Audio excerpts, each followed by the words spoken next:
Թանկագին հայրենակիցներ, աշխարհասփյուռ հայություն, բարի կամքի մարդիկ աշխարհով մեկ, իրավապաշտպաններ, մարդու իրավունքների պաշտպաններ, լրագրողներ։ Ստիպված դիմում եմ ձեզ, քանի որ այլ ընտրանք պարզապես չունեն։ Դուք գիտեք, որ մենք արդեն 3 տարի այստեղ ենք, դատական գործընթացներ են գնում եւ այլ իհարկե մեծ խախտումներով, բայց վերջի այդ խախտումներին գումարվել է եւս մեկը։ Անհետացել են իմ այստեղ ուրեմն վերաքննիչ դատարան ուղղված նամակ բողոքներից, որպեսզի նաև վերաքննիչ դատարանում վերանայվի այս գործը։ Իսկ մենք դուք գիտեք, որ ուզում ենք դիմենք միջազգային դատարան։ Իմ հաստատանն է դրա մասին տեղյակ պահել 20 թվականի մայիսի 7-ին, ասելով, որ վերջին օրն է դիմումների հանձնման։ Եվ այն իհարկե անակնկալ էր, քանի որ վերջին օրը պետք է լիներ փետրվարի 25-ը, իսկ փետրվարի 23-ին ես 2 դիմում ուղարկել եմ մեկ ուսարանից, մի հատ էլ նամակ մեկ ուսարանի պետի միջոցով խնդրանքով, որ սա ուղարկեն։ Եվ այդ ամենը անհետացել է, չկա։ Ստիպված եւս մի նամակ եմ գրել, բայց չգիտեմ պատասխանը, հետեւաբար չի բացառում, որ փորձ անեն, որ թույլ չտան, որպեսզի ես դիմումներս ներկայացնեմ վերաքննիչ դատարան։ Բացի դրանից մեկ ուսարանից տեղափոխվելու ժամանակ ապրիլի 21-ի մեկ ուսարանից բանտ արգրավել է նաև իմ վերջի ելույթը ուրեմն առաջին ատյանի դատարանում դեկտեմբերի 19-ին 2025 թվականին։ Սա նույնպես ոչ ինչ է քանքայ ոչնչացնելու բոլոր քննադատական ուրեմն ելույթներ։ Հետևաբար խնդրում եմ բոլորդ սա ընդունեք որպես տեղեկություն միջազգային դատարանի որպես ի վարույթ, իսկ միջազգային հանրությանը ի գիտություն, որովհետև մենք ուզում ենք իսկապես դիմենք միջազգային դատարան եւ այստեղ միայն այդ դրանով է հնարավոր այդ հարցը կարգավորել։ Հետևաբար կոչ եմ անում բոլորիդ օգնել մեզ այս ուղղությամբ համայն հայությանը եւ բարի կամքի մարդկանց։ Ես անում եմ անուն արդարության, ժողովրդավարության, մարդու իրավունքների պաշտպանության, անուն իսկական խաղաղության։ Եվ կարծում եմ սա միակ ճանապարհն է այս ուղղությամբ։ Հետևաբար նաև կխնդրեի, որպեսզի պահանջեք, խնդրեք, որպեսզի մեր վերջին ելույթները ձեզ տրամադրեն նաև տեսանյութով, եթե արդեն չեն ոչնչացել։ Իսկ հիմա ես կուզենայի հակիրճ ներկայացնեմ դատական գործընթացը, ով է իմանում, վաղը ինչ կլինի հետս, որպեսզի դուք տեղյակ լինեք ընդհանուր առմամբ ինչ է կատարվում։ Այս դատավարությունը, որ ընթանում է, իհարկե շինծու է, խախտում են կոկտորեն բոլոր նորմերը մարդասիրության, արդարության, միջազգային իրավունքի, իրենց սեփական օրենսդրությունը։ Ես կոչ եմ անում, որպեսզի մեր հայրենանվեր հայությունը միավորվի եւ պաշտպանենք մեր իրավունքները, որովհետեւ մենք դիմելու ենք միջազգային դատարան։ Իրենց բոլոր փաստարկները շինծու են, փուչիկ են, շատ թույլ են, չեք պատկերացնում։ Եվ այս դատավարությունը ոչ թե դատավարություն է, սա էթնոքաղաքական վենդետա է, էթնոքաղաքական լինչ է ուղղված մեր ժողովրդի անցյալի, ներկա եւ ապագայի։ Այնքան էին շատ այդ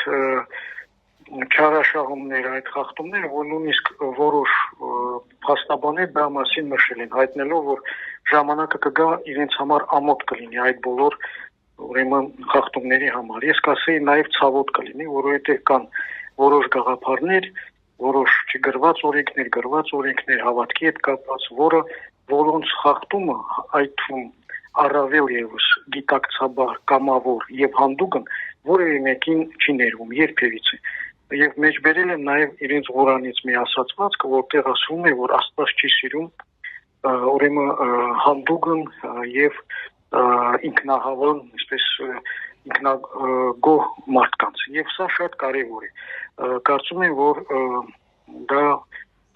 ունեցավ իր ազդեցությունը եւ այնքան է շատ այդ խախտումները, որ երբեմն նաև տրագիկոմեդիա է հասնում, ասես օրինակ առաջի բանը, որ աչք է ծակում, դա մեղադրականում այն ինչ գտել են իմ մոտ խոզարկման ժամանակ։ Նրանք գրել են, որ հայտնաբերվել է 2 մետրական իրեր, սպիտակ եւ դեղին գույնի։ Այդ սպիտակ եւ դեղին գույնի իրերը իմ ոսկյա ոզնոցն է խաչով եւ տեղողորմյաս կամ թզբեղս, որը արծաթե եւ երկուստեղ ձերքի աշխատանք է։ Հիմա նշում են, որպես սպիտակ գույնի եւ դեղին գույնի ինչ-որ մետաղական իրեր, այսինքն կարելի ասել երկարաթե, չգիտեմ, կթալ եւ այլն, ոնց հետո պիտի բացատրեք։ Սա հասկանում եք, սա պետական մակարդակով այսպես դարի դատավարություն է։ Այնուհետև շատ հետաքրքիր է այսպես կոչված վկանների բարձրաբանումները։ Մի վկա, որ ինձ առաջինը ճանաչեց ճակետներում, դա այն էր, որ նա ինձ ասեց, որ դու Վիտալի Բալասանյանն ես, քեզ լավ հիշում եմ, ծեծում էր ինձ, խոշտանգում էր, այնուհետև բոլորը ասեցին, որ նա այլ մարդ է, բայց սա չէր հանգստանում։ Իմ ուրեմն պաշտպանս ասեց, որ նա ինքը չի, սա իրեն անպատվեց, հայ համարեց, հետո տեսավ, որ իրավիճակը բարձրացել է, սկսեց ինչ-որ սիմուլյանտություն անել։ Մյուսը, որ ինձ ճանաչեց էլի ճակետներում, մի մարդ է, որ ասում է, որ ես իրեն խոշտանգում էի 1994 թվականի ձմռան։ Եվ ասում է, չես փոխվել առհասարակ, հասակը 2 մետր նույնն է, ուրեմն ոսկե գույն մորուքով, բեխերով եւ մազերով ոչ մի ձևով չես փոխվել։ Դա էլ ասում է, որ իրեն մատնանշելով մեզ ծեծում էինք դաշան ձևով 93 թե 92 թվականին կախել էինք գլուխը դեպի ներքև 7 օր պահել էինք այդ իրավիճակում, ծեծում էինք երկաթի ձողերով, ինչ-որ փայտերով։ Ես հարցնում եմ, ասում եմ, նույնիսկ չղջիկները, որոնք 1 միլիոն տարի կամ միլիոնավոր տարիներ էվոլյուցիային անցել, չեն կարող ամբողջ օրը 7 օր իրար հետևից կախված մնալ։ Ո՞նց է դու կախված մնացել։ Հասկանում եք, նման բաները նորմալ դատարանում պետք է առնվազն 3 ուրեմն պատասխան տրվի դրանց։ Կամ այդ մարդիկ պետք է ներողություն խնդրեն, կամ նրանց նկատմամբ պետք է փոխհակամություն անել բժշկական միգուցե ինչ-որ խնդիրներ ունեն, կամ պետք է որպես զրպարտություն համարեն եւ դատի տան։ Ոչ մի բան տեղի չունեցավ, հակառակը նրանք գալիս էին բոլոր դատավարությունների, շատ ու շատ այլ դատավարությունների եւ նրանց ցույց էին տալիս առաջին պլան, իրենց հերոստատեսություն։ Հետաքրքիր է նաեւ այն, որ ուրեմն մեր քննության ժամանակ նախաքննության բերեցին եւ ցույց տվեցին, որ ազգային ժողովի պատգամավոր Դավիթ Գալստյանի նկարը, ասեցին, որ սա հայտնի մաֆիոզ է, որը ուրեմն զենք էր վաճառում, ես ասեցի այդ մարդը դրա հետ կապ չունի, հետո պարզվեց, որ սա այլ Դավիթ Գալստյանը պատրոն Դավո կոչված անձ, բայց խնդիրը նա է, որ այդ պատգամավորի նկատմամբ արդեն 73 հատ վկայություն են տվել եւ անձամբ ուրեմն իբրև թե տեսել են իրեն։ Իհարկե, երբ որ ես պատմեցի, նրանք խառնվեցին, հետո գնացին մոտ 2 ժամ հետո եկան, ասեցին փոխել ենք եւ կասեք, որ դուք փրկել եք Գալստյան Դավիթի կյանքը։ Չգիտեմ ինչու են փրկել, սա է։ Իրավիճակը այդպեսին է։ Եվ երբ որ մեզ ներադրում էին տնտեսական ապօրինի գործունեության մեջ, նրանք բերում են, որ չճանաչված պետությունները ապօրինի կազմավորումն են եւ նրանց հետ տնտեսապես որևէ կապ ունենալը արդեն ինքնին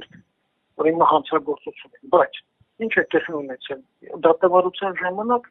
այդ թարգմանության սինխրոն սարքը պատրաստված եղել Թայվանի։ Ես դա նկատեցի։ Այսինքն իրենք դատում են անջատողականների, օգտագործելով անջատողական աստորեն տեխնիկա, բայց ասում են, որ չի կարելի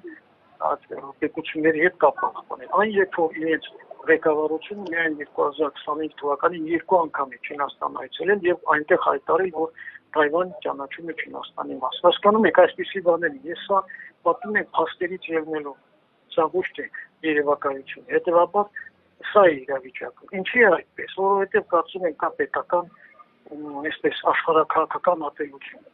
Ես մատնանշել եմ նաև իմ ելույթներում։ Եվ սա է պատճառը, հասարակ մարդիկ կապ չունեն, մարդիկ նորմալ են ամենտեղ։ Եվ այստեղ իրոք շատ մարդիկ տեսել են, նաև շատ նորմալ մարդիկ, որոնք մեզ լավ են վերաբերվել, լավ են վերաբերում եւ ընդհանրապես չկա վատ ազգ։ Դրա համար ես երախտապատ եմ բոլոր նորմալ մարդկանց։ Հետևաբար ճշմարտությունը պետք է ասենք այնպեսին ինչպեսին է, կա լավ բաների մասնանշեն, վատը նույնպես։ Եվ սա է իրավիճակը։ Այսինքն մենք ուզում ենք, որ արդարություն լինի։ Դրա համար ներկայացնում ենք եւ այս ամենը նաեւ միջազգային հանրության։ Եվ օգտվելով առիթից ուզում եմ նաեւ շնորհակալություն հայտնել մեր բոլոր բարեկամներին, ովքեր այս տարիների ընթացքում մեր մոտ էին, մեր կողքին էին, թե հայրենիքում, թե մեր սփյուռքում, թե մեր բարեկամները աշխարհով մեկ տարբեր երկրներում, որոնք նույնիսկ ունեն իրար հետ ոչ խնդիրներ, հատկապես ակտիվ է Եվրոպան, Ամերիկան, գիտենք եւ դա շատ լավ է։ Պինդերեք մենք այս պահի դրությամբ դերևս ամեն ինչ նորմալ է եւ բանտում եւ այլը տեսնենք, բայց շատ շնորհակալություն, որտեղ այդ պայքարը ոչ միայն մեզ համար է, դա արդարության, մարդու իրավունքների ժողովրդավարության համար է։